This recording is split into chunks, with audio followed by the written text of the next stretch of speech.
Bonjour à tous. Bonjour à tous nos auditeurs. Nous voici quasiment au terme de notre série introductive sur l'itinéraire de la musique fusion Black and White.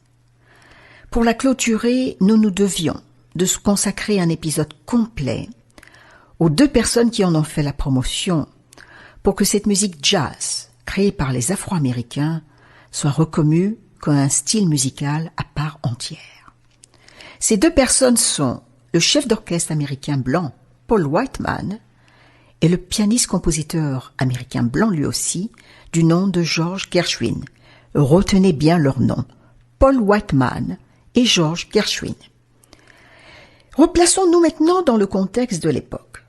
Nous sommes dans les années 1920. Le nouveau style musical créé par les Afro-Américains émerge.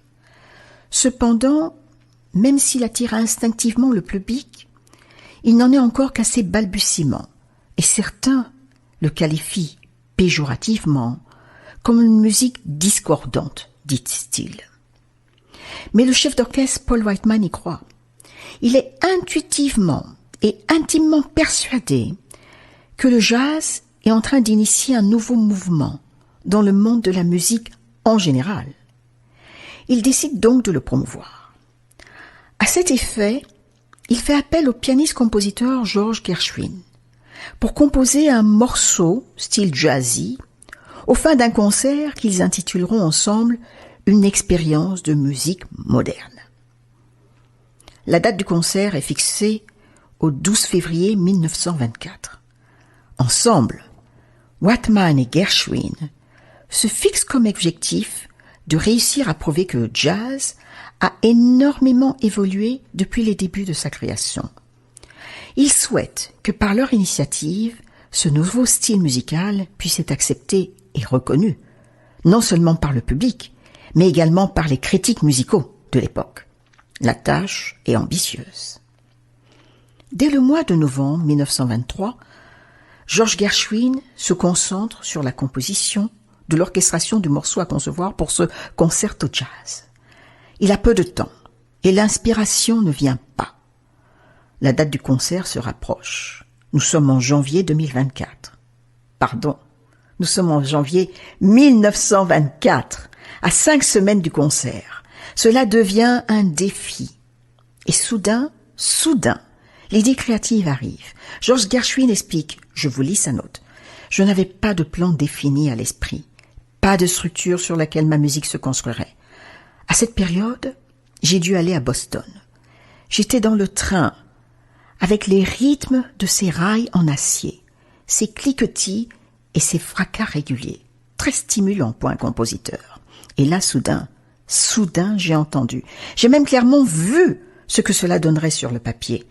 La construction complète de la mélodie, du début jusqu'à la fin, m'est apparue. Je l'ai entendu comme une sorte de kaléidoscope musical de notre Amérique, de notre grand melting pot, de notre dynamisme national intégré, de notre blues et de notre folie métropolitaine. En arrivant à Boston, j'avais défini l'essence de la composition entière. Elle s'appellerait Rhapsody. Cette note est signée George Gershwin, mais c'est Ira, le frère de George Gershwin, qui décida d'ajouter dans ce titre le terme blue, qui définissait à l'époque les notes des jazzmen, blue. Ainsi le morceau s'appellera Rhapsody in Blue. Le pianiste et compositeur Gershwin, qui joue sa nouvelle œuvre le 12 février 1924 au Allion Hall de New York, n'a pas eu encore le temps de tout écrire sur sa partition. Gershwin a juste adressé un message écrit à l'attention de son ami Whiteman, qui dirige l'orchestre ce jour J comme jazz. Gershwin a mentionné sur ce message « Attendre, mon signe de tête ». Le concert démarre. La salle est comble. Après l'ouverture par l'orchestre et la clarinette, Gershwin lance son signe de tête et se lance tout seul au piano. Fût-ce un succès. Ce concerto suscita des critiques diverses. Certains le qualifièrent de musique de nègre, ok. D'autres de musique sans forme, ok. Mais d'autres encore, plus nombreux, acclamèrent littéralement le génie du compositeur. Le succès unanime, cependant, arrivera un peu plus tard, beaucoup plus tard, bien plus tard, mais arrivera néanmoins pour la postérité.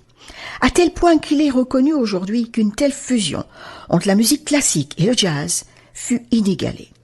Et que, indice de succès incontestable, les studios Disney ont fini par mettre en image la Rhapsody in Blue de Gershwin dans leur fameux dessin animé Fantasia. Pour nous quitter et vous souhaiter d'excellentes vacances d'été, c'est bien entendu sur les notes de Rhapsody in Blue que je vous invite à nous retrouver à la rentrée prochaine. Non sans vous remercier d'avoir été fidèle à tous nos épisodes des Mercredis de l'Histoire tout au long de ces 3 mois de lancement de l'initiative, avril, mai et juin 2023. Merci à vous tous du fond du cœur, chers auditeurs, et merci à Whiteman et Gershwin d'avoir promis le jazz. On se fait donc un signe demain sur les notes de Rhapsody in Blue.